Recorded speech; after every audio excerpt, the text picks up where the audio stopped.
माणूस एकटा सुखी होऊ शकत नाही. आपण सगळे मिळूनच सुखी होऊ शकतो. आणि जसं आपण कर्माला खूप महत्व देतो, तसं विचार सुद्धा एक कर्मच आहे. त्यामुळे आपण जर योग्य विचार केला किंवा पॉझिटिव्ह विचार केला तर ते चांगलं कर्मच आहे. त्यामुळे सगळ्यांनी आपण पॉझिटिव्ह विचार करायला पाहिजे आणि सगळ्यांनी मिळून सुखी होण्याची इच्छा व्यक्त केली पाहिजे.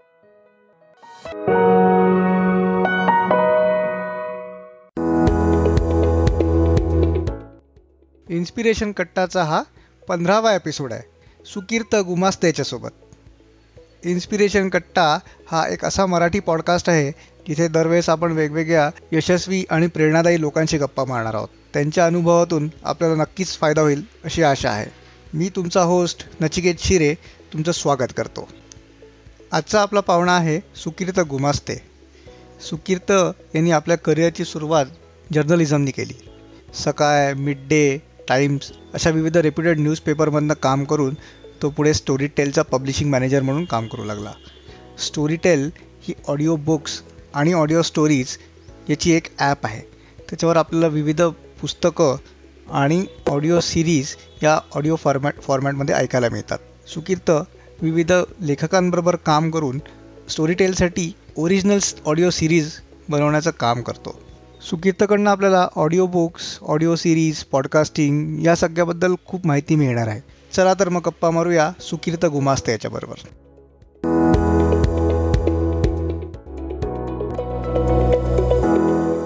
सुकीर्त, तुझं खूप खूप स्वागत आहे आपल्या या इन्स्पिरेशन कट्ट्यावरती. थँक्यू. हा, सुकीर्त, तू तुझ्या करिअरची सुरुवात पत्रकारितेने केलीस. बरोबर. तर त्या फील्डमध्ये कसा काय गेलास? मग ती फील्ड कशी निवडलीस? हा, ऍक्च्युली झालं असं की शाळेत म्हणजे मला 10वीत खूप कमी मार्क पडले होते आणि त्यानंतर आपल्याकडे कंपार्टमेंट ठरलेले असतात की जो बरे मार्क पडेल तो सायन्सला जाईल वगैरे असं. त्यामुळे काही न विचार करता मी कॉमर्स घेतलं होतं. तर आणि मग कॉमर्स करताना म्हणजे कॉलेज जसं जॉईन केलं तसं मी खूप ऍक्टिव्हली थिएटरमध्ये पार्टिसिपेट करायला लागलो. आणि मग कॉलेज लेवलचं म्हणजे पुरुषोत्तम पासून ते सगळ्याच गोष्टी, मग समांतर रंगभूमीवरती असेल किंवा अशा खूप साऱ्या ऍक्टिव्हिटीज मध्ये मी पार्टिसिपेट करायला लागलो. मग वाचन वगैरे पण व्हायला लागलं. आणि मग असं जाणवलं की म्हणजे माझं अकाउंट खूप चांगलं होतं कारण मी माझं स्पेशलायझेशन मार्केटिंग आणि ऍडव्हर्टायझिंग होतं. पण ते करताना मला असं जाणवायला लागलं की म्हणजे फायनान्स किंवा इथे काय आपण रमणारे नाही होत. तर आपल्याला अशा ठिकाणी म्हणजे मुळात कसं आहे की नाटक थिएटर म्हणजे काय फक्त ऍक्टिंग असं नाही, तर आम्ही सगळंच थिएटर करत होतो. म्हणजे बॅकस्टेज असेल, सगळ्याच गोष्टी, डिरेक्शन, सगळ्याच गोष्टी. आणि मी बीकॉम करत असताना म्हणजे पासआउट झाल्यानंतर मला ना नॅशनल स्कूल ऑफ ड्रामा जी खूप मोठी संस्था आपल्याला माहिती आहे, त्यांची स्कॉलरशिप मिळाली होती आणि 3 महिन्यासाठी त्यांचं खूप इंटेन्स वर्कशॉप होतं भोपाळमध्ये. तर ते आणि मग मला एक जाणवलं की आपल्याला व्यक्त व्हायला खूप आवडतं. मग माध्यम कुठलं का असं ना, कारण आता मी माध्यम बरीच बदलली होतं गेल्या ह्याच्यामध्ये, पण आपल्याला व्यक्त व्हायला आवडतं.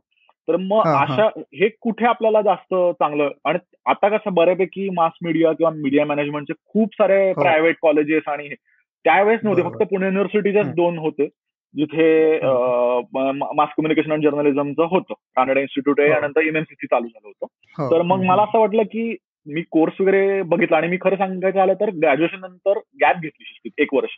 कारण मला असं वाटलं की आता ठरणार आहे माझं करिअर पुढे काय असणार आहे. तर मला असं ते पटकन, कारण बऱ्याच लोकांना ते खूप गॅप अंगावरती येते, अरे 1 वर्ष काहीच नाही करायचं. पण त्यावेळेस मला पण 1-2दा असं वाटलं होतं की अरे गॅप घेऊन आपण चूक करतोय का. पण आता मी जेव्हा मागे वळून बघतो तेव्हा मला असं वाटतं की नंतर आयुष्यभरासाठी खूप चांगलं झालं मी ती गॅप घेतली. कारण मग तेव्हा एमबीएचा पण खूप बोलबाला होता. मी एमबीए सीईटी पण मी दिली होती. पण मग ठरवलं की नाही, पोस्ट ग्रॅज्युएशन आपण मास कम्युनिकेशन आणि जर्नलिझम मध्ये करूयात. आणि म्हणून मग मी पोस्ट ग्रॅज्युएशन केलं मास कम्युनिकेशन जर्नलिझम. आणि त्या 2 वर्षात मला रिपोर्टिंग हे खूप जास्त आवडलं. म्हणजे ऍक्च्युली फील्डवरती काम करणं आणि बातम्या लिहिणं, स्टोरीज कव्हर करणं हे मला तेव्हा जास्त आवडलं. आणि तो मी साधारण जेव्हा पासआउट झाला तेव्हा सोशल मीडिया काही एवढा नव्हता. सोशल मीडिया हा 2012 पासून आपल्याकडे खूप जास्त प्रचलित झाला. त्यामुळे तेव्हा ना इम्पॅक्ट होता बातम्यांना. म्हणजे मला अजून आठवतं की तेव्हा मी सकाळमध्ये काम करत होतो आणि तुमची फ्रंट पेजला विथ बायलाईन बातमी आली ना की सकाळी 7 वाजल्यापासून तुमच्या घरचा फोन वाजायला लागायचा. इतका तो त्याला इम्पॅक्ट होता. आता कसं झालंय की ते पोस्टमुळे वगैरे आपल्या सगळ्या गोष्टी आधीच कळतात. त्यामुळे ते दुसऱ्या दिवशी छापून येण्याचं जे फील आहे ना ते तितकंसं ताजेपणा राहिलेलं नसतो. नाहीये. हा, तो ताजेपणा नसतो. त्यावेळेस तो होता कारण तुम्हाला दुसरीकडनं कुठनंच बरोबर काही मिळायचं नाही. बरोबर त्यामुळे मग मास कम्युनिकेशन केल्यानंतर त्यात पण खूप आहेत ना, व्हिडिओ हम्म, प्रोडक्शन, PR. त्यात बरोबर मला स्वतःला जास्त आवडलं जर्नलिझम, आणि म्हणून ओके मग मी जर्नलिझम मध्ये स्पेशलायझेशन करून मग रिपोर्टिंग जवळजवळ 7 ते 8 वर्ष, मग सकाळ, हम्म, टाइम्स आणि मिड डे तिन्ही बरं न्यूजपेपर्समध्ये मी ऍज अ जर्नलिस्ट म्हणून काम केलं. बरं मग तेव्हाच्या काही आठवणी म्हणजे अशी इम्पॅक्ट असणारी तुझी एखादी बातमी. आठवणी खूप आहेत तेव्हाच्या. म्हणजे आता मी फिक्शन मध्ये काम करतो, त्यामुळे मी असं कायम गमतीने म्हणतो की माझं फिक्शन पक्क झालं कारण मी रिपोर्टिंग केलं. म्हणजे असं पण जोक्स अपार्ट, मला सगळ्यात छान का वाटतं कारण ना, तेव्हा आपण बऱ्याच वेळा मत कशावरनं बनवतो, तर ज्या गोष्टी हम्म, आपण वाचतो किंवा हो ऐकतो त्याच्यावरनं आपण मत आपलं बरोबर बनवतो. म्हणजे आपण तसं बघायला गेलं तर बरोबर आपण सेकंडरी सोर्स असतो कायम. पण रिपोर्टिंग अशी बरोबर गोष्ट आहे की तुम्ही थेट ग्रासरूट लेवलला जाता आणि तिथे तुम्ही बघता गोष्टी. त्यामुळे हम्म. तुम्हाला ना खूप म्हणजे तुम्ही सगळ्या गोष्टींकडे थोडं त्रयस्थपणे बघायला शिकता. म्हणजे सगळ्याच आपल्याला ब्लॅक अँड बरोबर व्हाईट किंवा कंपार्टमेंट आपण करतो ना प्रत्येक गोष्टीचे. म्हणजे हम्म, हम्म, या जातीचे लोक ना असेच वागतात. हे हम्म, अशा गोष्टी अशाच असतात. असं पण एक खूप ना बरोबर कंपार्टमेंट करतो, तर ते तुटतात. कारण तुम्ही सगळे माणूस म्हणूनच तुम्ही बघायला शिकता. आणि हम्म, हम्म, हम्म. म्हणजे मी जे रिपोर्टिंग मध्ये झालं तर ते खूप असं स्कूल म्हणजे सकाळमध्ये पण माझे सर होते, किंवा इव्हन मिड डे मध्ये सुद्धा आमचा जो ग्रुप खूप छान होता. तर त्यात खूप हम्म, हम्म, चांगलं हम्म. ना, म्हणजे तुम्हाला डेव्हलप पण खूप चांगलं करायचं. खूप सारं आम्ही ओके शहर फिरायचो. खूप अगदी झोपडपट्ट्यांपासून ते अगदी 5 स्टार हॉटेलच्या प्रेस कॉन्फरन्स असतील त्या सगळ्या केल्यामुळे खूप बरोबर गोष्टी जवळून बघितल्या. तर हम्म, आता हम्म, सुरुवातीला कसं होतं, जेव्हा पासआउट होत होतो तेव्हा आपल्याला असं असतं ना, हम्म. खूप असे आपण असे खूप भाबडे असतो की नाही का, मला समाज बदलायचा आहे, मला सोसायटी. बरोबर कारण तो खूप इनोसन्स असतो बरोबर आणि खूप रोमॅन्टिसिझम असतो आपला, आणि तो हम्म, जेन्युइन हम्म. पण असतो. म्हणजे मी काय असं नाही म्हणणार की तो बरोबर आता आपल्याला बघताना ते हसायला येतं त्याकडे बघून, पण तो हम्म, त्या वयात असावा असं मला वाटतं, तो जो इनोसन्स येतो. तर तो आम्हाला सगळ्यांनाच, माझा खूप चांगला ग्रुप होता 4-5 जणांचा आमचा जर्नलिझमला, हम्म, आणि आमचं असं ते खूप होतं की बास आपल्याला हम्म, स्टोरी हम्म, ब्रेक करायची, आपल्याला छान हम्म, पद्धतीने मांडायची हम्म. आहे. म्हणजे सकाळी सगळं हल्ला असेल असं वगैरे नाही का, बातमी छापून आल्यानंतर असं ते सगळं बरोबर होतं. आणि खूप चांगले इनिशिएटिव्ह पण आम्ही केले होते. म्हणजे हम्म. सकाळमध्ये असताना मी म्हटलं तसं की आम्ही झोपडपट्ट्यांवरती खास एक सिरीज केली होती. तिथे अच्छा नक्की काय परिस्थिती आहे. आणि सगळ्यात मला अजून हा हा आठवतंय, मिड डे मध्ये असताना हम्म. तेव्हा एक्सप्रेस हायवेवरती ऍक्सिडेंट्स खूप झाले होते. आणि तेव्हा एक मोठा बरं ऍक्सिडेंट झाला होता की 27 लोक गेले होते. म्हणजे 2 बस, मिनी बस हो कडेला थांबल्या होत्या आणि ट्रकनी, आणि जनरलच सततच बरं काय होत आहेत बाबा, काय प्रॉब्लेम एक्सप्रेस हा हायवेवर, असा एक इश्यू होता. आणि हा त्यावेळेस हा आम्ही एक इंटेन्सिव्ह मिड डे मध्ये मी सिरीज केली होती तेव्हा. म्हणजे टीम पण ओके माझ्या बरोबर होती माझी, आणि आम्ही 8 भागांची की नक्की काय लूपहोल्स की ज्यामुळे ऍक्सिडेंटचं प्रमाण वाढलं. आणि बरं त्याला खूप म्हणजे पार विधानसभेमध्ये वगैरे तो प्रश्न विचारला गेला, आणि बरं त्यावेळेला खूप ग्रेट फिलिंग होतं की म्हणजे बरोबर आपण काहीतरी करतोय त्याला, म्हणजे कुठेतरी त्याचा इम्पॅक्ट होतोय, कुठेतरी इम्पॅक्ट त्याचा होतोय हा फरक पडतोय त्याचा सिस्टीम मध्ये वगैरे. बरोबर हे जे हम्म. असतं ते खूप छान फिलिंग असतं तुमचं, फिलिंग आणि सुरुवातीच्या काळात तर ते खूप छान असतं. बरोबर मस्त. हम्म, हम्म. पण मग तू मगाशी जसं म्हटलंस की NSD-चं स्कॉलरशिप मिळाली किंवा हो, थिएटरमध्ये तू हो, होतास. हो, मग हो. त्या क्षेत्रात हा, तुला जावं असं वाटलं नव्हतं का हो, कधी? किंवा येस, हो, करिअर बरोबर. म्हणून ते का नाही निवडलंस? हा, ऍक्च्युली कसं आहे की मी थिएटर करत होतो, हं, आणि थिएटर करत असताना कसं आहे, हार्डकोर नाटकच करत होतो. आणि बरं. आता माझी बायको आहे उर्मिला निंबाळकर, तर हो. ती त्यावेळेस गर्लफ्रेंड होती माझी. आणि मग हं, ती अशी होती की तिला हार्डकोर ऍक्टिंग मध्येच जायचं होतं, कारण आम्ही दोघंही एका अच्छा. थिएटर ग्रुपचे होतो.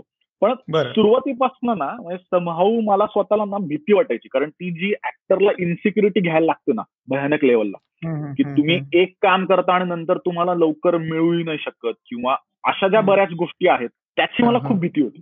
म्हणजे बरं. असं मला वाटायचं. आणि ओके. स्वतः आता ऑफकोर्स आता ऍक्टिंग करणं कधीही आवडतं. म्हणजे थिएटर करत असताना सुद्धा हं. कधी ऑन स्टेज करायला मिळणं हे कधीही सगळ्यात भारी वाटतं, बाकी बरोबर, कुठल्याही जबाबदाऱ्यांपेक्षा. तेव्हा तेव्हाही बरोबर. भारीच वाटत होतं. पण हं, नंतर मला हं. स्वतःला असं वाटलं की समहाऊ म्हणजे कम्प्लिटली ऍक्टरचं जे अंग असतं ना, ते नाहीये हं, माझ्याकडे. हं.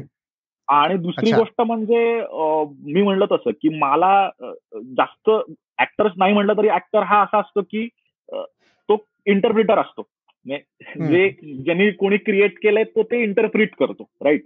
पण मला स्वतःला असं वाटत होतं की मला थोडा क्रिएशनचा भाग व्हायला मला आवडेल, हे एक होतं. आणि दुसरी गोष्ट म्हणजे मी तसा बघायला गेलो ना तर म्हणजे प्रामाणिकपणे सांगायचं झालं तर मी तसा थोडा शाय किंवा इंट्रोवर्ट कॅटेगरी मधला होतो. आणि जे मला ऍज अ इंडस्ट्री ऍक्टर म्हणून जे मला अजिबात परवडणार नव्हतं, म्हणजे ते माझ्या स्वभावाच्या अगदी विरुद्ध होतं. त्यामुळे मला असं वाटलं की मी नाहीये सुटेबल त्यासाठी. आणि तेच की मला त्यावेळेस ना मला मुंबईत अजिबात जायचं नव्हतं, म्हणजे मला ते मुंबई नकोच वाटायची. त्यामुळे मला असं झालं की नाही. आणि झालं तसंच की जेव्हा मी जर्नलिझम करायला लागलो ना तेव्हा पण माझं थिएटर जोरात चालूच होतं. तेव्हा मला रिपोर्टिंग या गोष्टीच्या मी इतक्या प्रेमात पडलो होतो की मला तेच जास्त हार्डकोर रिपोर्टिंग करावं असं वाटलं. आणि परत तेच आहे की मला काय वाटायचं की ऍक्टिंग किंवा थिएटर ही जी गोष्ट आहे ही तुम्हाला बाकी गोष्टी करून पण जपता येतेच ना. त्याच्यावरती पोट आलं की सगळे राईट, त्याच्यावरती पोट आलं की मग ते सगळे इश्यूज निर्माण होतात. मला असं वाटलं की आवड आहे ती आवड ठेवूयात. आणि मग मेन माझं जे आहे ऍज अ प्रोफेशन म्हणून तर ते मग मी सुरुवातीला जर्नलिझम आणि मग नंतर आता फिक्शन मध्ये मग मी ते फॉलो करतो. ओके. मग एवढे वर्ष प्रिंट मीडियामध्ये काम केलंस तू, त्याच्यानंतर मग ही स्टोरी टेलची ऑपॉर्च्युनिटी कशी मिळाली आणि तिथे कसा वळलास? म्हणजे आता खरं सांगायचं तर तेच मी म्हणलं की ती अशी सुरुवात असते ना की मी म्हणलं तसं की मला सोसायटी चेंज करायची आहे आणि ते ब्रेकिंग न्यूज आणि त्यात ती गंमत होती. पण झालं असं की जवळजवळ मी 7 ते 8 वर्ष हार्डकोर रिपोर्टिंग केलं. आणि सुरुवातीला मी मराठीपासून केली आणि नंतर इंग्लिशमध्ये, नंतर मी टाइम्स सारख्या चांगल्या ग्रुपमध्ये होतो की जो म्हणजे एकदम वेल नोन ग्रुप आपण म्हणतो ना, अशा रेप्युटेड ग्रुपमध्ये. पण 7-8 वर्ष रिपोर्टिंग केल्यावरती मला काय जाणवलं माहिती का, मला थोडासा ना तो एक सॅच्युरेशन पॉईंट येतो ना तसा तो एक पॉईंट आला की आपण तेच कारण मग होतं असं की मी रिपोर्टिंग करत असताना मग तीच लोक तुम्हाला भेटतात आणि तेच प्रश्न तुम्ही मांडताय, असं ते मला थोडंसं अडकल्यासारखं वाटलं. आणि दुसरी गोष्ट अशी झाली की मला ना थिएटरमुळे असेल किंवा बाकी गोष्टी मला फिक्शनची आवड भयानक होती आधीपासून, जे रिपोर्टिंग मध्ये तुम्हाला करणं शक्य नव्हतं ते. त्यामुळे मला फिक्शन रिलेटेड मला काहीतरी करायचं होतं मनापासून. आणि म्हणजे हे दुसरं कारण होतं. आणि अजून एक महत्वाचं कारण म्हणजे कसं झालं, जेव्हा मी रिपोर्टिंग सोडून कम्प्लिटली स्टोरीटेल मध्ये आलो तर ते साधारण 4 वर्षापूर्वी 2016च्या सुमारास 2016. आणि तेव्हा काय झालं होतं की सोशल मीडिया ज्या लेवलनी स्प्रेड होत होता त्यामुळे जी बातम्या ब्रेक केल्यानंतरची जी गंमत होती ना, म्हणजे ती थोडी कुठेतरी कमी, इम्पॅक्ट जो न्यूज इम्पॅक्ट आपण म्हणतो प्रिंटचा, तो ना कुठेतरी कमी झाल्यासारखा वाटत होता. म्हणजे आता बरेच लोक असंही म्हणतील की काय प्रिंट काय संपलेलं नाहीये किंवा माझं अजिबात असं म्हणणं नाहीये. पण कसं आहे, ती जी नशा असते ना थोडीशी की मी रेकॉग्निशन मिळण्याची जी नशा असते ती कुठेतरी मला कमी वाटत होती प्रिंटमध्ये. जी सुरुवातीला मी करताना खूप मला वाटत होती ती मला कुठेतरी कमी झाल्यासारखी वाटत होती. त्यामुळे मला असं वाटलं की आता ना कुठलं तरी वेगळं माध्यम बघितलं पाहिजे की जे मला जास्त लोकांपर्यंत पोहोचता येईल, जे जास्त रिलेव्हंट असेल असं काहीतरी बघितलं पाहिजे असं मला वाटलं. आणि खरं तर म्हणजे तेव्हा मला खूप लोकांनी वेड्यात काढलं होतं, पण माझ्या हातात काहीही नसताना मी टाइम्स मधली नोकरी सोडली होती. म्हणजे माझ्या हातात काहीही नव्हतं, कुठलाही दुसरा जॉब नव्हता, काही नव्हतं माझ्याकडे. पण मला मी म्हणलं तसं की म्हणजे आणि हे जे सॅच्युरेशन आहे ना जवळजवळ म्हणजे मी ते 1.5 वर्ष खेचलं बरं का, काहीतरी वेगळं करून बघू, मग रिपोर्टिंग मध्ये पण काहीतरी वेगळी कव्हर करू स्टोरी असं वगैरे. पण तरी ती गंमतच येत नव्हती आणि मी तेच करत होतो असं मला ते वाटलं. त्यामुळे मी काय केलं, मला अजूनही आठवतंय की जेव्हा मी घरी बायकोशी आणि घरच्यांशी मला डिस्कस केलं तर ते मला स्पष्टपणे म्हणले की नवीन गोष्ट तुला मिळेल. आणि मला हेही क्लिअर नव्हतं की कारण स्टोरीटेल, स्ट्रीमिंग प्लॅटफॉर्म वगैरे हे तेव्हा काही एवढं पिक्चर मध्ये आलेलं नव्हतं. मला पुढे काय मिळेल हे मला काही किंवा मला काय करायचं हेही माहित नव्हतं. फिक्शन मध्ये काहीतरी करायचं एवढंच डोक्यात होतं फक्त. तर मी ठरवलं की ऑक्टोबर वगैरे असेल, मी ठरवलं की मी मार्च 31ला राजीनामा देतो. तोपर्यंत शोधाशोध करेन दुसऱ्या नोकरीची. नाही मिळाली तर सोडून द्यायचं पूर्णपणे. आणि त्याप्रमाणे मी बरोबर 31 मार्चला राजीनामा दिला माझा. आणि डोक्यात काही नव्हतं, पण एक असं होतं की आता कसं आता घरामध्ये बॅलन्स करायला पाहिजेत ना गोष्टी, म्हणजे असं पूर्णपणे करून चालणार नाही. तर मग मी आणि बायकोने छान ठरवलं. माझी बायको उर्मिला जी आहे ती मला म्हणली की एक काम करते, मी सिरियल करायला लागते. पण ती फुल फ्लेज जास्त सिरियल करत नव्हती कारण तिला ते करायचं नव्हतं. ती म्हणली मी सिरियल करते, मी पैशांचा भाग बघते, तू तुझं बरं. तुला जे काय करायचंय Clear. ते तू शोध. आणि त्यामुळे मी म्हणलं ठीक आहे. त्यामुळे आम्ही असे मुंबईत शिफ्ट झालो पुण्यातनं आणि बरं. छानपैकी 5 महिने मी वेगवेगळे प्रोजेक्ट, फ्रीलान्सिंग अक्षरशः मी म्हणजे हाऊस हजबंडचं काम करत होतो. घर सांभाळणं, हां. सगळ्या ओके. गोष्टी. आणि कारण ती 13 ते 14 तास रोज शूट करत होती. त्यामुळे ती सकाळी निघायची, ती बरं. डायरेक्ट रात्री यायची. आणि मी पूर्णपणे त्यामध्ये ना खूप सारा शोध पण घेतला, की काय मला करता बरं. येईल, कुठे. आणि ओके. असं करता करता लिंक्डइन थ्रू मला स्टोरी टेल समजलं. आणि बरं. ती गोष्ट खरं तर खूप इंटरेस्टिंग आहे. कारण योगेश हां. दशरथ जो स्टोरी टेलचा हेड आहे, बरं. त्यांनी स्वीडिश कंपनी स्टोरीटेल, पण ही हो. स्टोरीटेल इंडिया ही संकल्पना हं. भारतात आणून रुजवली तो योगेश दशरथ, स्टोरीटेलचा बरं. India head. तर त्याला मी अप्रोच झालो लिंक्डइन थ्रू. आणि त्यांनी काही बरं. सांगितलं नव्हतं बरं का, की ही हां. स्टोरीटेल आहे, ही मल्टीनॅशनल कंपनी आहे किंवा अच्छा. काय त्याचं काय, काही नाही. त्यांनी फक्त प्रोजेक्ट काय आहे हे सांगितलं होतं, ऑडिओ बुक्स बरं. आणि स्ट्रीमिंग प्लॅटफॉर्मचा.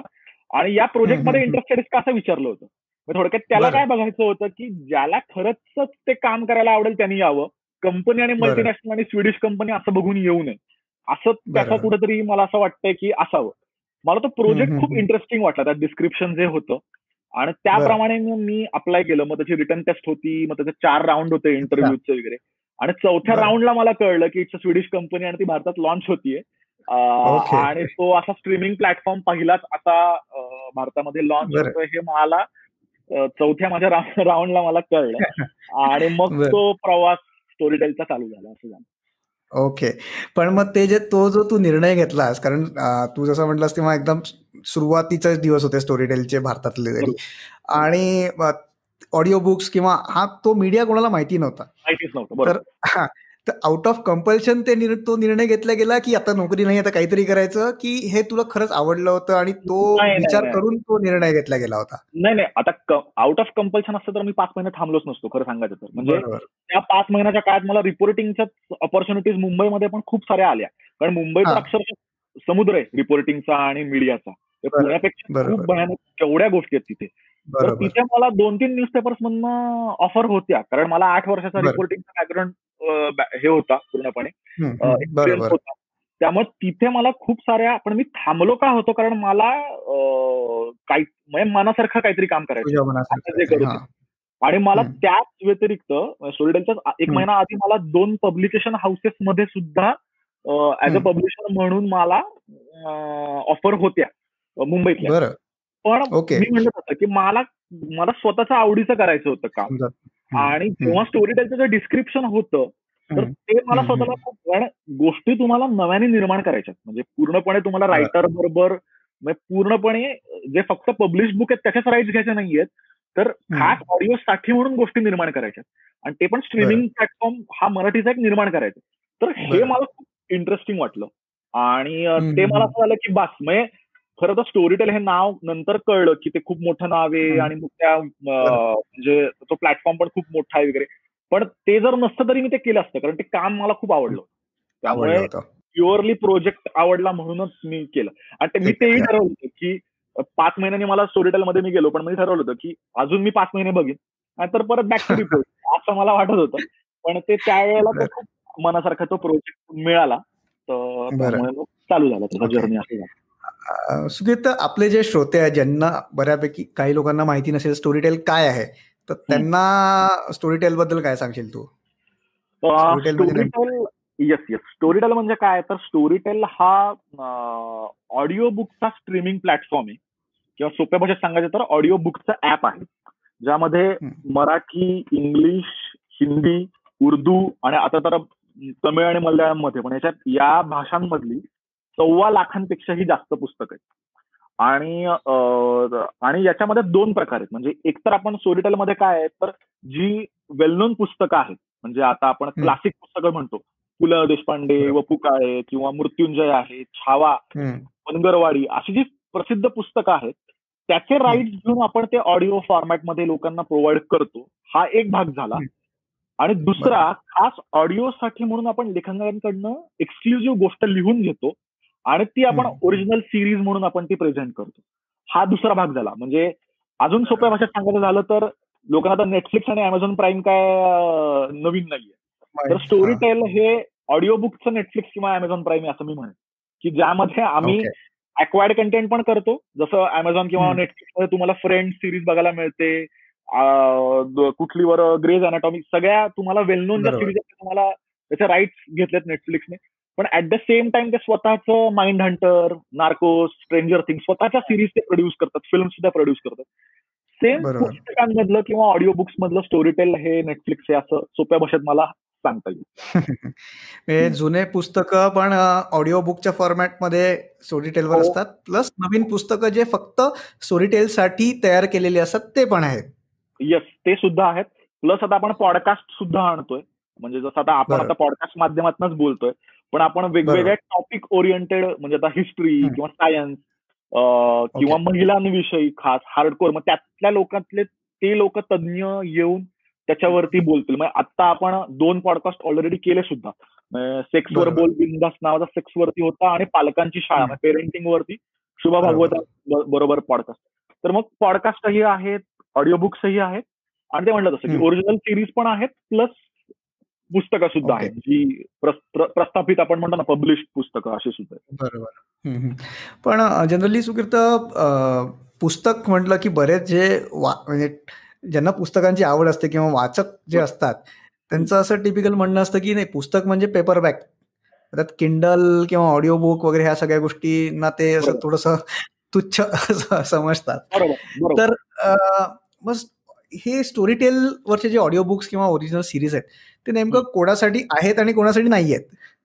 खरं तर या सगळ्यांसाठीच आहेत. आणि मी म्हणतो तसं की अगदी बरोबर आहे की पुस्तक म्हणल्यावरती लोकांना असं ते असतं, तो ना खूप इमोशनल गोष्ट पण असते, तो पुस्तकांचा वास आणि ते पकडल्यावरती तो फील येणं वगैरे या गोष्टी आहेत. आता हा जेव्हा आम्ही काम करायला चालू केलं होतं तेव्हा सुद्धा हा गैरसमज बऱ्याच लोकांना, म्हणजे जे प्रकाशक आहेत आपले पुस्तकाचे, त्यांना पण झाला होता. तर तो गैरसमज आम्ही बऱ्यापैकी दूर केला.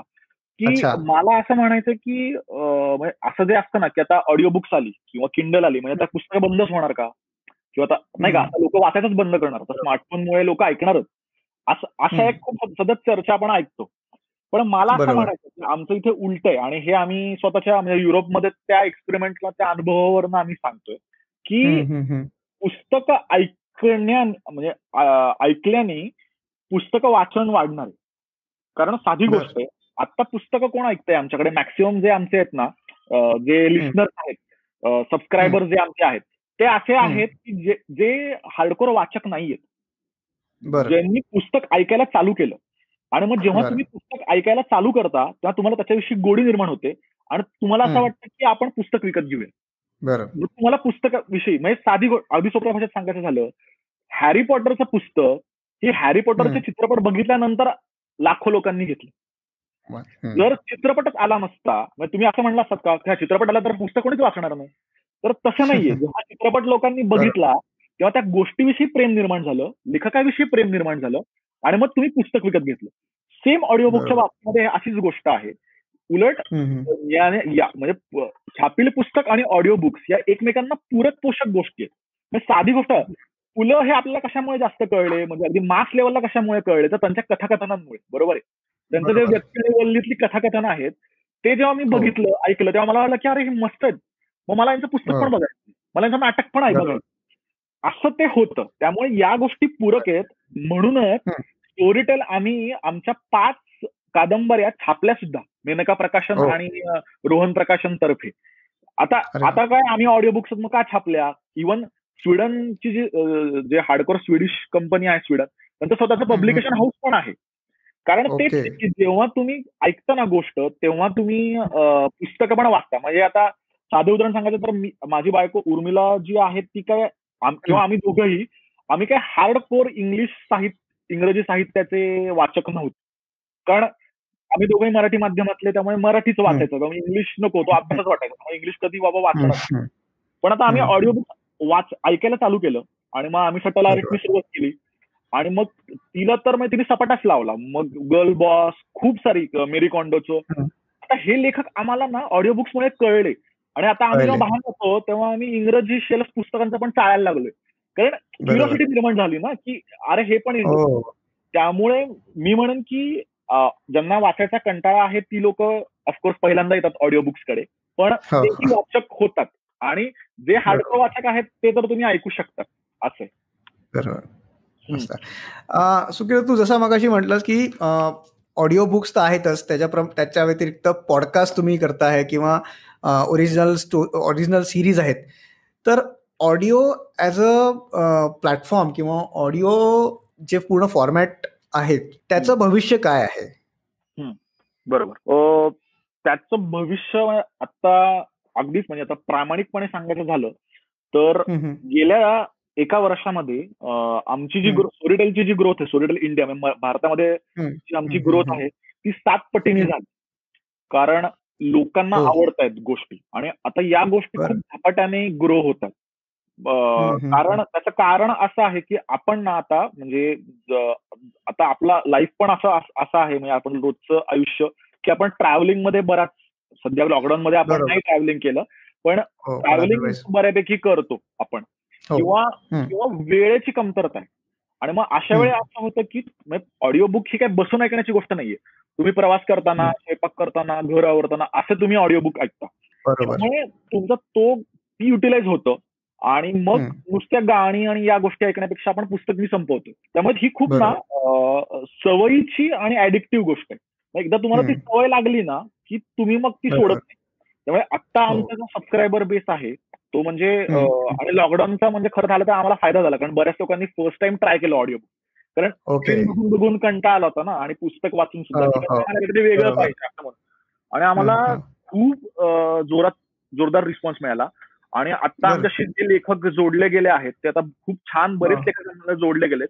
आणि आता गरज आहे म्हणजे खूप साऱ्या नवीन गोष्टींची आणि याची गरज आहे. आणि आता खूप सारे प्लॅटफॉर्म, म्हणजे आता स्टोरीटेल हा पहिला प्लॅटफॉर्म आहे की जो रिजनल लँग्वेज मध्ये पण आहे आणि इंग्लिश मध्ये पण आहे. आणि आम्हाला खूप चांगला आमचा आता म्हणजे आम्ही असं एक्सपेक्ट करतोय की जो हजारांमध्ये आमचा बेस आहे सबस्क्रायबरचा तो लाखोंमध्ये पोहोचेल. एकाच वर्षामध्ये लाखोमध्ये पोहोचेल असा आम्हाला विश्वास वाटतोय. कारण म्हणलं तसं की ग्रोथ हे ऑडिओ कन्झम्पशन किंवा सबस्क्रायबर हे 7 पटीने वाढले एका वर्षामध्ये. त्यामुळे पुढच्या 2 वर्षामध्ये ते अजून वाढेल. कारण आता बघतोय आपण जिओ आणि सगळ्यामुळे डाटा आपल्याला आता आरामात मिळतोय. त्यामुळे आता ही गोष्ट खूप साधी गोष्ट आहे. आता आपण दोघं पण पॉडकास्ट आणि ऑडिओच्या माध्यमातूनच लोकांपर्यंत पोहोचतो. बरोबर आहे. हे आधी 1-1.5 वर्षापूर्वी पण नव्हतं. त्यामुळे पॉडकास्ट असतील, ऑडिओ बुक्स असतील किंवा आपली पब्लिश्ड पुस्तकं ऑडिओ स्वरूपात असतील, याला खूप चांगला रिस्पॉन्स आम्हाला मिळतोय. कारण कसं आहे, शेवटी हे ऑडिओ स्ट्रीमिंग प्लॅटफॉर्म आहे ना, याच्यामध्ये दूध का दूध पाणी का पाणी, याच्यात तुम्हाला थेट कळतं कोण लोक आहेत, किती ऐकतायत, किती वेळ ऐकतायत, कुठलं पुस्तक ऐकतायत. त्यामुळे तो डाटा सगळा आमच्याकडे आहे.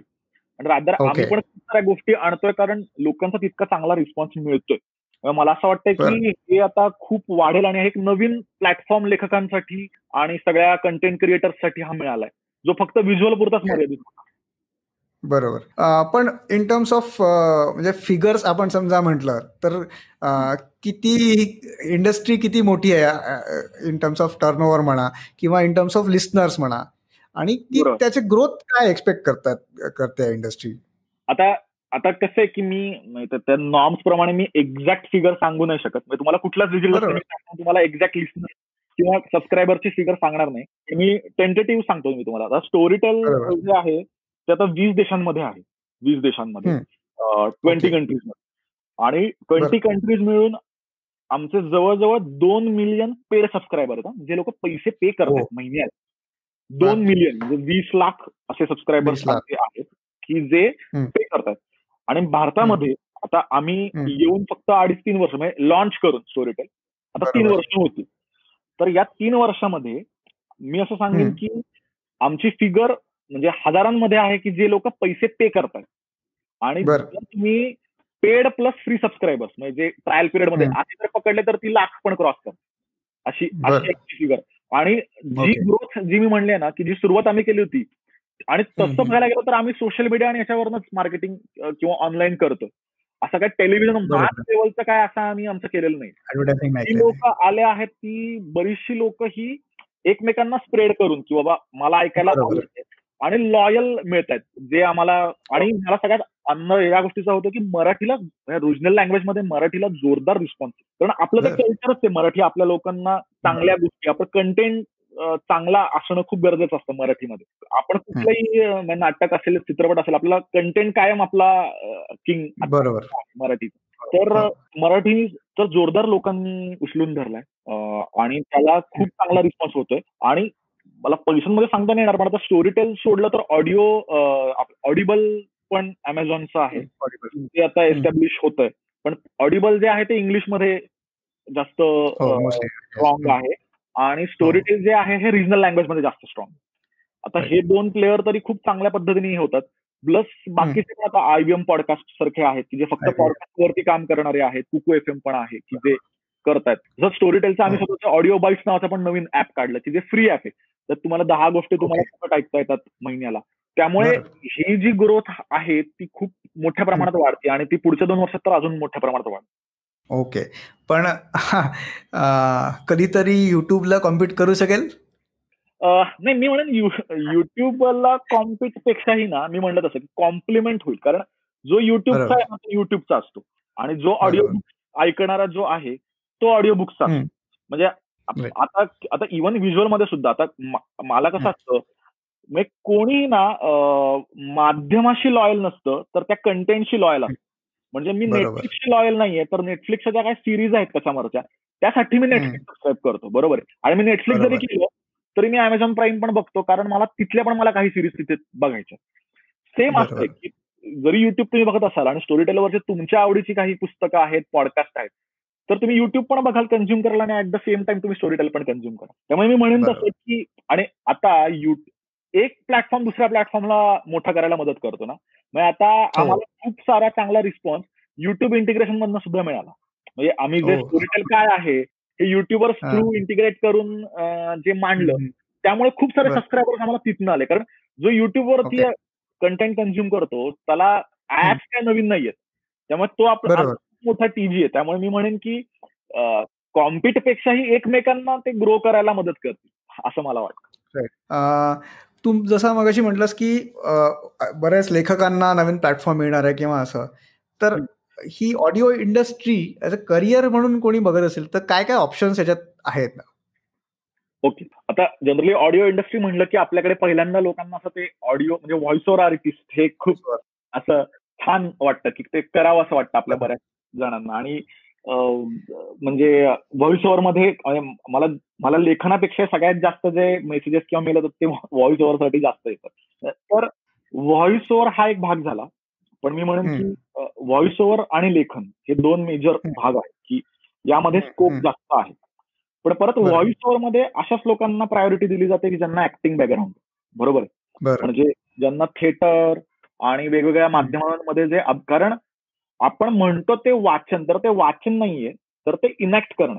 म्हणजे पुस्तक जे आहे नुसतं वाचन खूप ड्राय होईल लोकांना. ते हे नाही होत. सुरुवातीचे ऑडिओ बुक्स समजा ऐकले तर त्याच्यावरनं लक्षात येईल आपल्याला. आणि त्यामुळे तुम्हाला कसं आहे की फक्त वाचन नाही तर तुम्हाला इनॅक्ट आहे, परत तुम्हाला तो कंटेंटची समज पण पाहिजे. बऱ्याच लोकांना आपल्याला काय वाटतं की नाही आवाज छान असला की झालं. तर आवाज छान हा क्रायटेरिया नाहीये, कारण आवाज सगळ्यांचाच छान असतो. प्रत्येकाच्या आवाजाचं टेक्स्चर वेगळे, ते युनिक आहे. त्यामुळे प्रत्येकाचा आवाज हा छानच असतो. आवाजापेक्षाही तुम्हाला त्याची समज किती आहे, तुम्हाला ते इनॅक्ट किती करता येईल. जसं नाटकामध्ये असतं तुम्हाला की फक्त पाठांतर उपयोगाचं नाही, तर तुम्हाला ते इनॅक्ट तुम्हाला ते समजून तुम्हाला ते व्यक्त करता आलं पाहिजे इफेक्टिव्हली. त्यामुळे व्हॉइस ओव्हर इंडस्ट्रीमध्ये व्हॉइस ओव्हरच्या पण आता खूप साऱ्या ऑपॉर्च्युनिटीज आहेत. पण परत तिथे जो माणूस खूप थिएटर करतोय, स्ट्रॉंगली ऍक्टिंग मध्ये आहे, त्याला प्रायोरिटी कधीही मिळते. तर ते आहे. दुसऱ्या संधी जी आहे ती सगळ्यात जास्त मी म्हणत असं की लेखनासाठी खूप जास्त संधी. कारण आपल्याकडे कसं होतं आतापर्यंत की फिक्शन रायटर जो आहे, म्हणजे ज्याला फिक्शन लिहायचं आहे, त्याला पैसे कमवण्यासाठी. आता आपल्याकडे हौशी पण आपण बरेच लोक आता लिहितात किंवा स्वतःचं सेल्फ पब्लिश पुस्तक पण करतात. पण पैसे कमवण्यासाठी फक्त 2 साधनं होती, ते म्हणजे चित्रपट आणि सिरियल्स. बरोबर आहे. ही 2च होती. त्याशिवाय आणि प्रत्येकाला आणि कसं आहे चित्रपट आणि सिरियलची प्रोसेस खूप मोठी आहे. एखाद्या चित्रपटाला फायनान्सर मिळवून ते तुमची स्क्रिप्ट ही खूप टेक्निकल बाजू पण आहेत त्याच्यामध्ये, बऱ्याच गोष्टी आहेत त्याच्यामध्ये. त्यामुळे प्रस्थापित लेखक सुद्धा वर्षाला एकच चित्रपट लिहितात. बरोबर आहे. बरोबर. त्यामुळे ते काय आपल्याला, आणि त्याचं पण काय अर्थकारण असं नाहीये की तुम्ही फक्त चित्रपटावरती पैसे जगू शकता. म्हणजे असे अगदीच बरोबर. बोटावर मोजणे असतील, पण मेन तसं हो. तुम्ही नाही करू शकत. पण ऑडिओ बुक मध्ये कसं आहे की सगळ्यात चांगली गोष्ट अशी आहे की मी म्हणलं तसं की नवीन नवीन गोष्टी आपण दर महिन्याला घेऊन येतोय. त्यामुळे सतत तुम्हाला रिक्वायरमेंट असते नवीन गोष्टींची. आणि त्यामध्ये 2 बरोबर. प्रकार आहे की एकतर नॉव्हेलसाठी की म्हणजे मोठा 10 एपिसोडिक कंटेंट जो असतो की 200 बरोबर. पानांचा किंवा 10 एपिसोड. जनरली आमची स्टँडर्ड ओरिजिनल सिरीज जी असते ती 10 एपिसोडची असते. साधारण बरोबर. 1 पाऊण ते 1 तासाचा एक भाग, म्हणजे साधारण 6,000 ते 7,000 शब्दांचा एक भाग. अख्खी 10 भागांची सिरीज म्हणजे 60,000 शब्दांची ती सिरीज होते. आणि प्लस ओके. आम्ही शॉर्ट स्टोरीज पण करतो. शॉर्ट स्टोरीज म्हणजे 1 तासाची एक गोष्ट, 6,000 शब्दांची एक गोष्ट. आणि त्या आम्ही खूप साऱ्या रिलीज करतो. त्यामुळे जे फिक्शन रायटर्स आहेत की ज्यांना फिक्शन मध्ये लिहायचं आहे, त्यांना खूप मोठी संधी आहे ऑडिओ बुक्स मध्ये. म्हणजे मी असं सांगेन की आता बरेचसे आमचे लेखक आहेत जे रेग्युलरली आमच्यासाठी लिहितात.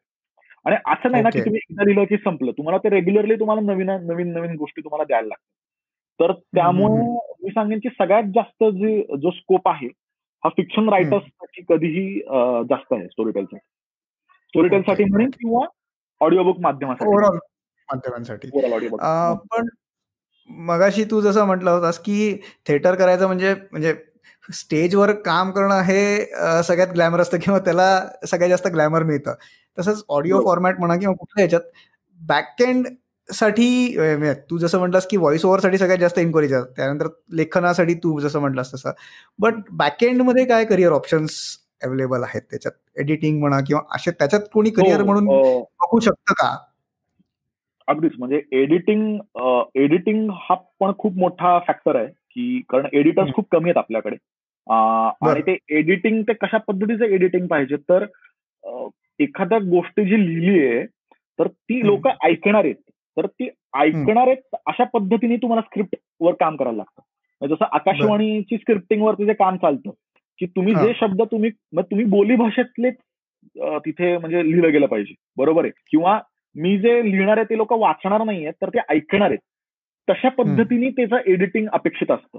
मग सीन्सची रचना असेल किंवा ओव्हरऑल क्राफ्टिंग असेल तर ते तशा पद्धतीने अपेक्षित असतं. त्यामुळे एडिटर्स आणि ट्रान्सलेटर्स, कारण आता बऱ्याच वेळा आम्ही काय करतोय की बऱ्याच ज्या चांगल्या गोष्टी आहेत त्या दोन्ही भाषां म्हणजे इंग्रजीतल्या मराठीत होतात, मराठीतल्या हिंदीत होतात, असं ट्रान्सलेशन पण होतं. आणि मग ते ट्रान्सलेशन जे ते फिक्शनचं ट्रान्सलेशन, आणि मग ते नुसतं शब्दशः टेक्निकल ट्रान्सलेशन करून चालत नाही. तर तो भावानुवाद असतो. म्हणजे तो भाव समजून किंवा ते अडॅप्ट करायला लागतं. तर त्यामुळे तुम्हाला क्रिएटिव्ह पण माइंड लागतं, ऍट द सेम टाइम भाषेचं पण नॉलेज लागतं.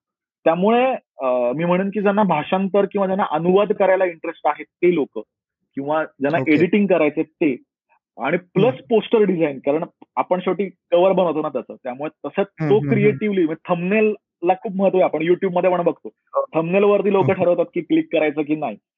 तर अशा पण आर्टिस्ट जे असतील जे खूप छान थंबनेल आर्टवर्क, तर त्यालाही खूप चांगला स्कोप आहे. आणि हे प्रोजेक्ट सतत निघत असतात, त्यामुळे त्याला या कामांना खूप चांगला, म्हणजे बॅकहँड जर आपण म्हणलं तर या कामांसाठी चांगला स्कोप. Okay, great. तू मगाशी जसं म्हटलंस की मराठीला खूप जास्त याच्यात म्हणजे प्रतिसाद आहे तुमच्या याला. तुमची टीम बघितली किंवा जे व्हॉइस ओव्हर आर्टिस्ट पण मराठीतले बघितले, मृणाल कुलकर्णी असेल किंवा संदीप खरे, असे मोठे मोठे लोक व्हॉइस ओव्हर आर्टिस्ट म्हणून काम करतात आहे स्टोरीटेलवर सध्या. तर मराठी किंवा इतर रिजनल लँग्वेज याचं भविष्य काय आहे कंटेंट क्रिएशन या इंडस्ट्रीमध्ये? मी म्हणलं तसं की ऑडिओ बुक मध्ये आता कसं आहे की ऑडिओ बुक मध्ये जर तू बघायला गेलास तर आता US आणि युरोपमध्ये इंग्रजी ऑडिओ बुक प्लॅटफॉर्म हे जोरदार प्रस्थापित प्लॅटफॉर्म आहे. कारण तिथे कसं कल्चर येते ऐकायचं, किंवा इव्हन युरोपियन लँग्वेजेस पण, म्हणजे आता स्टोरीटेल खूप स्ट्रॉंग आहे युरोपमध्ये, कारण तिथे ना तिथे फक्त खूप साऱ्या अशा ऑडिओ बुक स्ट्रीमिंग प्लॅटफॉर्म आहेत. आणि तिथे जनरली माणसांना रोज ऍव्हरेज 1 ते 2 तास लोक ऐकतात मिनिमम. इतकी सवय येते, इतकं त्यांच्या सवयीचा भाग येतो ते ऐकणं. तर ते तिथे का, कारण ते रुजलं गेलं, कारण तिथे तुम्हाला ऑप्शन्स मिळाले. आपल्याकडे रुजलं का नाही गेलं, कारण आपल्याकडे आता पु ल वपू काळे यांच्यानंतर आपल्याकडे चांगल्या कथाकथनाचे किंवा प्रोफेशनल लेवलला कथाकथनाचे कसलेच प्रयोग झाले नाहीत. त्यामुळे आपल्याला ऐकायला काही ऑप्शन्स नव्हतं. म्हणजे आपण परत जुनंच तेच म्हणजे 80s 90s मधलंच ऐकत होतो शिरीष कणेकर बरोबर. असेल, बाबासाहेब पुरंदरे, ती ठरलेली कारण असा काही नवनवीन कंटेंट नव्हता. पण आता जेव्हापासून आम्ही त्यामुळे लोकांमध्ये भूक होती, आवड होती, फक्त ऑप्शन्स नव्हते. आता स्टोरीटेलच्या माध्यमातून जेव्हा आम्ही खूप सारे ऑडिओ बुक्स देतोय लोकांना आणि खूप साऱ्या नवनवीन गोष्टी देतोय, तर आम्हाला दिसतंय की तो ग्रॅज्युअली ना रोजचा लिस्नरशिपचा ग्राफ वाढत चाललाय. आणि खूप सारे लोकांना आता सवय लागली. म्हणजे मला असे पण लोक भेटले किंवा मला मेसेजेस आले की आम्ही जसं आपण बिंज वॉच करतो, म्हणजे बसल्यावर एंटायर सिरीज संपवतो, तसं बिंज लिस्निंग हा प्रकार चालू झालाय की मी गोष्ट ऐकायला घेतली, ती मला इतकी आवडली की मी पहाटे 3ला झोपलो आणि मी अख्खी गोष्ट ती संपवली. तसं आपल्याला कादंबरीच्या बाबतीत होतं की मी अख्खी वाचून संपवली, तेव्हा मला राहावलंच नाही. आणि आम्ही तेच आमचं खरं तर म्हणतं की उद्दिष्ट आहे की तुम्ही गोष्टी अशा पद्धतीने बनवा की तुम्ही एकदा चालू केल्यावर तुम्हाला ती संपविशीच नाही वाटली पाहिजे. तर त्यामुळे आणि सगळ्यात काय माहिती का, लोकांना ज्या गोष्टी आहेत ना त्या आपल्या भाषेत हव्यात. म्हणजे आता जो मराठी माणूस आहे, जो इंग्रजीमध्ये जरी काम करत असला, अमेरिकेत जरी काम करत असला, अमेरिकेत काम करताना सुद्धा त्याला मराठीच ऐकावं असं वाटतं. कारण आपण खूप जास्त कनेक्टेड आहोत आपल्या भाषेशी आणि आपल्या गोष्टींशी. त्यामुळे जरीही हार्डकोर इंग्लिश म्हणजे अमेरिकेत किंवा आयटी मध्ये किंवा पुणे मुंबई सारख्या मेट्रोमध्ये काम करणारी लोक जे असतात, त्यांना आपल्याच भाषेत ऐकायला आवडतं. त्यामुळे रिजनल भाषेला खूप जास्त रिस्पॉन्स आहे आणि स्कोप आहे. कारण इंग्रजी ऑलरेडी एक्झिस्टिंग अक्वायर्ड पुस्तक पण भरपूर आहेत. कारण स्टोरीटेल ग्लोबल असेल तर तिथे भरपूर पुस्तकं आहेत आणि इंटरनॅशनल कॅटलॉग आहे ना आपल्याकडे. म्हणजे अगदीच बिकमिंग पासून ती खूप वेल नोन सगळी पुस्तकं मोटिवेशनल किंवा पर्सनॅलिटी डेव्हलपमेंट, बिझनेस यामध्ये ऑलरेडी आहेतच. पण आपल्याकडे लोकांचा कधीही कल हा मराठी लोकांचा कल हा मराठी भाषेकडे खूप जास्त आहे. त्यामुळे सुद्धा आम्ही आता पॉडकास्ट का करतोय, कारण आम्हाला असं झालं की आपल्या भाषेतले पॉडकास्ट पाहिजे. किंवा आता आम्ही नॉन फिक्शन मध्ये पण आम्ही मेडिटेशन आणि या विषयांवरती आता आम्ही पॉडकास्ट करतो. कारण इंग्लिशमध्ये आहेत ऑलरेडी, पण लोकांना मराठीत हवेत. आणि आम्ही ते मराठीत केल्यावर आम्हाला कळलं की जोरदार लोक क्लिक करतात आणि ऐकतायत ते. त्यामुळे उलट मी त्यांना म्हणेन की रिजनलला फिक्शन मध्ये आणि नॉन फिक्शन दोन्हीमध्ये, फिक्शन मध्ये खूप जास्त स्कोप आहे. आणि तेच आहे की तुम्ही त्यांची भूक निर्माण केली की मग ती भूक वाढत जाईल आणि ते अजून पण कंटेंट वाढत असं ते आहे. ओके. म्हणजे ओव्हरऑल हे आता आपण समजा बघितलं तर फिक्शनला तू जसं म्हटलंस आणि ऑफकोर्स नॉन फिक्शनला पण रिजनल लँग्वेजमध्ये डिमांड आहे. आणि हे आता तरी सध्या तरी काही मोठ्या शहरांपुरतं मर्यादित आहे. जेव्हा ते उर्वरित महाराष्ट्रात जाईल तेव्हा हा प्लॅटफॉर्म अजून ग्रो होणार आहे. आणि हे लेखन किंवा बॅकएंडचे करिअर ऑप्शन्स किंवा हे अजून वाढत जाणार आहेत.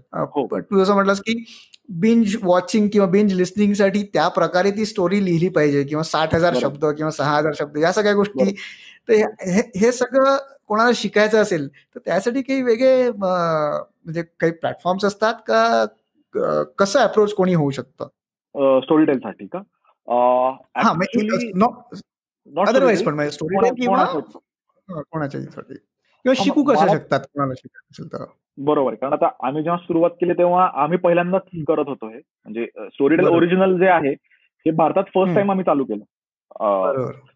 पण कसं आहे शेवटी की म्हणजे अगदी मान्य आहे मला की माध्यम बदललं की तुमची भाषा बदलते, तुमची मांडणी बदलते किंवा या गोष्टी सगळ्या तुम्हाला माध्यमाच्या गोष्टी कन्सिडर करून त्याप्रमाणे तुम्हाला लिहावं लागतं.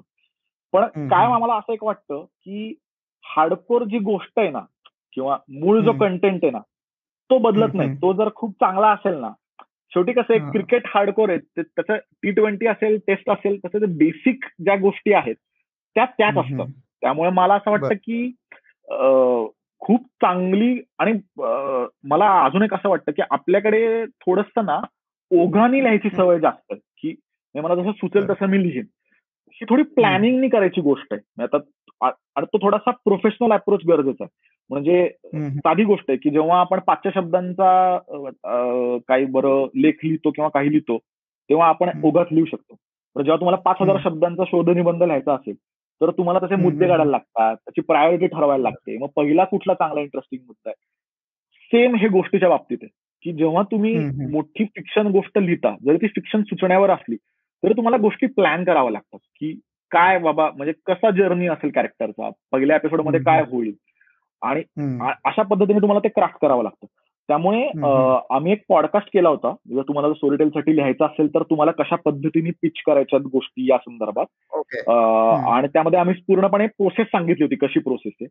पण त्या व्यतिरिक्त कोणाकडे जर चांगली कॉन्सेप्ट असेल तर आम्ही काय म्हणतो की तुम्ही तुमचा सिनॉप्सिस द्या आम्हाला अख्खी गोष्टीपेक्षाही, आणि त्या सिनॉप्सिस मध्ये आणि कॅरेक्टर बद्दल एक नोट द्या की काय तुमचे कॅरेक्टर्स आहेत, आणि जर तो आम्हाला आवडला तर आम्ही तुम्हाला नक्कीच परत रिप्लाय करू. आणि तो आम्ही ओपन ठेवलाय, writeindia@storytel.com. तर त्याच्यावरती writeindia@storytel.com वरती कोणीही मग तुम्हाला अप्रोच होता येईल. आणि त्याच्यामध्ये बऱ्याच वेळा जे पहिल्यांदा देतात त्यांना आम्ही गाईड पण करतो की काय अपेक्षित आहे गोष्टीतनं, किंवा कशा पद्धतीने जायला पाहिजे, किंवा आम्हाला कुठल्या गोष्टी अपेक्षित आहे. तर त्यांनी कधीही मदत होईल त्या गोष्टींनी. बर, मी त्या पॉडकास्टची लिंक आपल्या शो नोट्स मध्ये देतो, म्हणजे आपल्या श्रोत्यांना सोपं पडेल. ज्यांना अप्रोच व्हायचं त्यांना ती प्रोसेस पण समजेल. आणि त्यामध्ये कसं माहितीये का की आता ऑडिओसाठी किंवा या माध्यमासाठी कसं लिहायचंय, किंवा आता मी म्हटलं की ओरिजिनल ऍडिक्टिव्ह तुम्हाला बिंज लिस्निंग करावं वाटलं पाहिजे अशा सिरीजसाठी काय पद्धतीने लिखाण अपेक्षित आहे याबद्दल आम्ही 1 तास बोललोय जवळजवळ. कारण कसं आहे की आपला विषय हा ओव्हरऑल आहे, कारण त्याच्यात बरेच फॅक्टर्स आहेत त्याच्यामध्ये. कारण मग त्या टेक्निकॅलिटीज मध्ये आता इथे जाणं म्हणजे आपण डिटेलमध्ये नाही बोलू शकत. म्हणून मी म्हणलं की त्याच्यामध्ये तुम्हाला जाता येईल. आणि मी म्हणेन की आता बऱ्याच ठिकाणी ना चांगलं तर मी बघतोय हे, आणि वाढत पण चाललंय की ऑनलाईन असतील लेखन कार्यशाळा पण खूप साऱ्या आता चालू झाल्यात. मास्टर क्लास जे आहे वेल नोन ऍप, आणि त्याचं पण तुम्ही सबस्क्रायबर होऊन तिथे पण खूप चांगले त्यांचे वर्कशॉप्स आहेत. म्हणजे बऱ्याच लोक असे पण आहेत ना की जे नोकरी वगैरे करून ते करतात, तर या लोकांना सुद्धा एक फॉर्मल ट्रेनिंग घेता येईल. आणि मला असं वाटतं की ते घ्यावं, कारण तुम्हाला कधीही टेक्निक समजतात. म्हणजे ऑफकोर्स लिखाण हे तुमच्यामधनं येतं, तुमच्या जगण्यातनं येतं, तुमच्या अनुभवातनं येतं.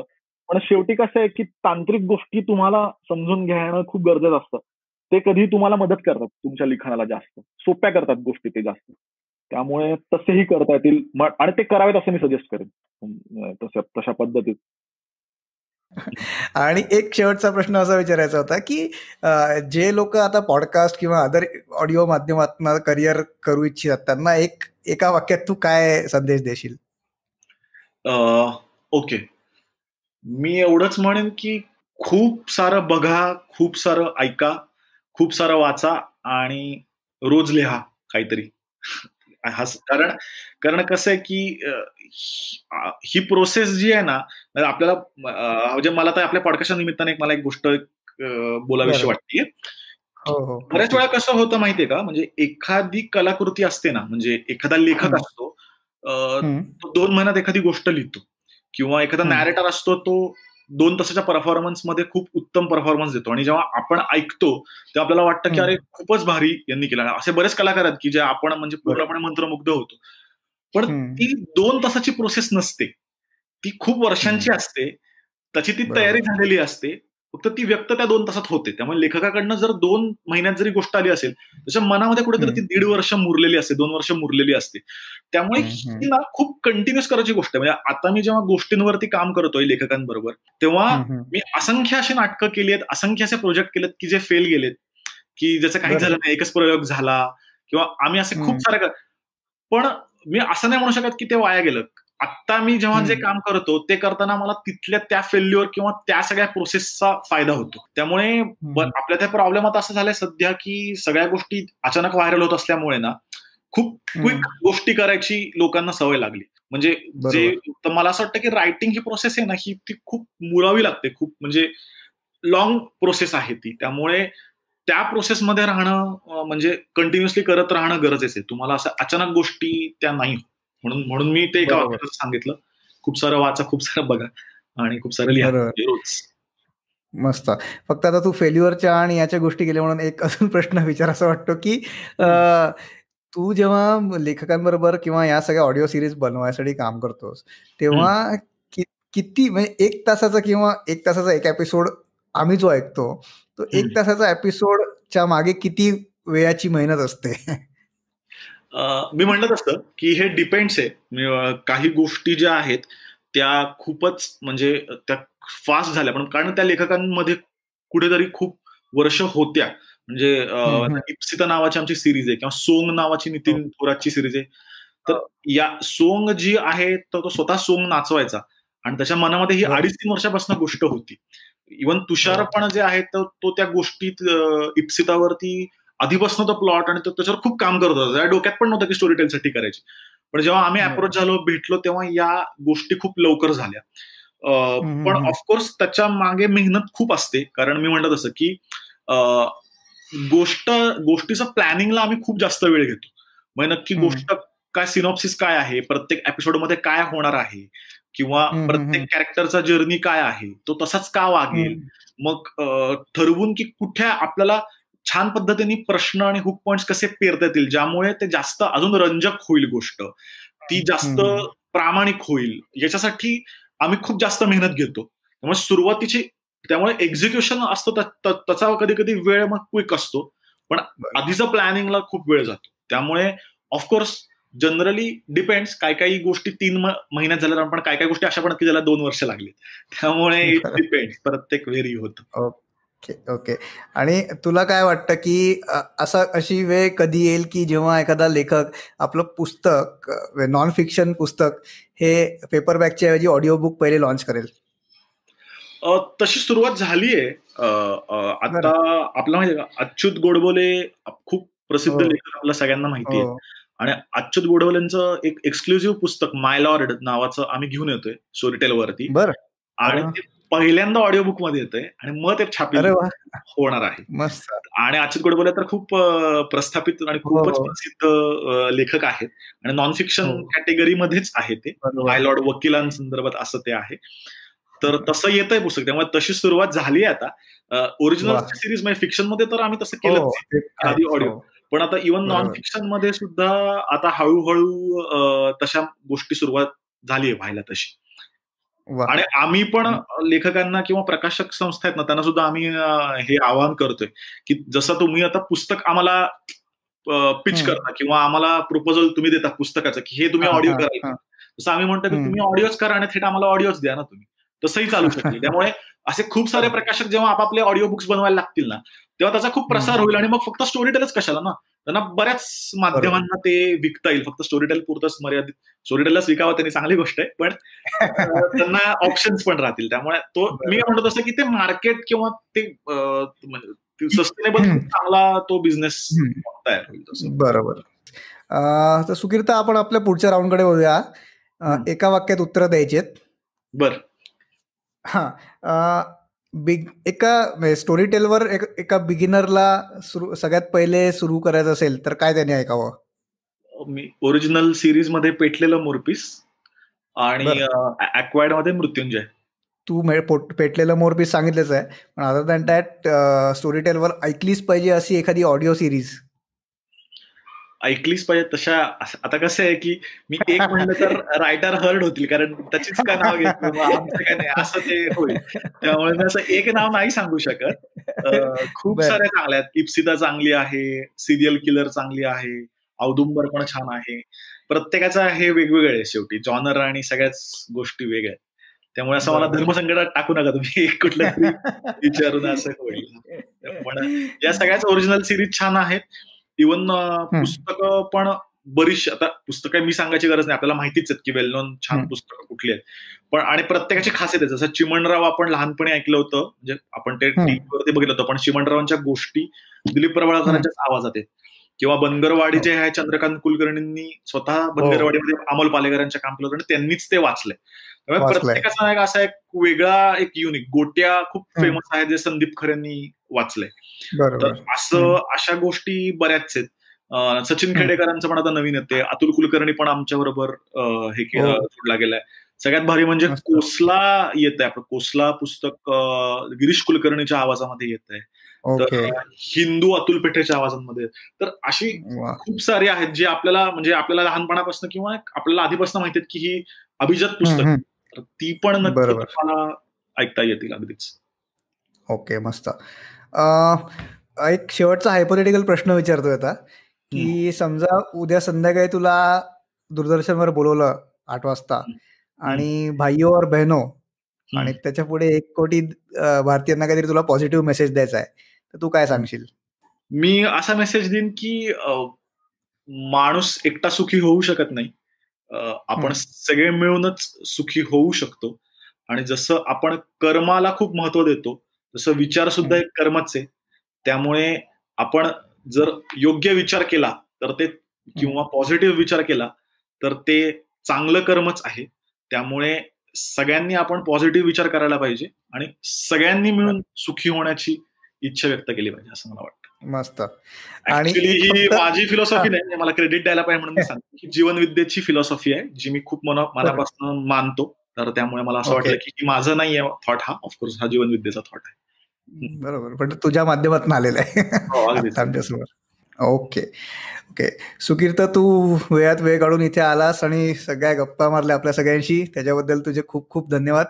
थँक्स. आणि मला खूप छान वाटलं की हा विषय घ्यावासा वाटला तुला, आणि अशा पद्धतीने इन्स्पिरेशनल कट्टा कारण मी गेस्ट बघितले तर मला स्वतःला खूप छान वाटलं की खूप चांगले आणि सेन्सिबल गेस्ट तुमच्याकडे आले, आणि त्यात तू मला बोलवलंस आणि या विषयावरती बोलायला बोलवलंस, त्यामुळे मला खूप छान वाटलं. थँक्स. थँक्यू. धन्यवाद मित्रांनो हा एपिसोड ऐकल्याबद्दल. सुकीर्त गुमास्ते बरोबरच्या या गप्पा तुम्हाला नक्कीच आवडल्या असतील अशी आशा करतो. तुम्हाला हा एपिसोड आवडला असेल प्लीज लाईक करा, सबस्क्राईब करा आणि शेअर करा. लवकरच भेटूया पुढच्या पाहुण्यासोबत. तोपर्यंत बाय बाय.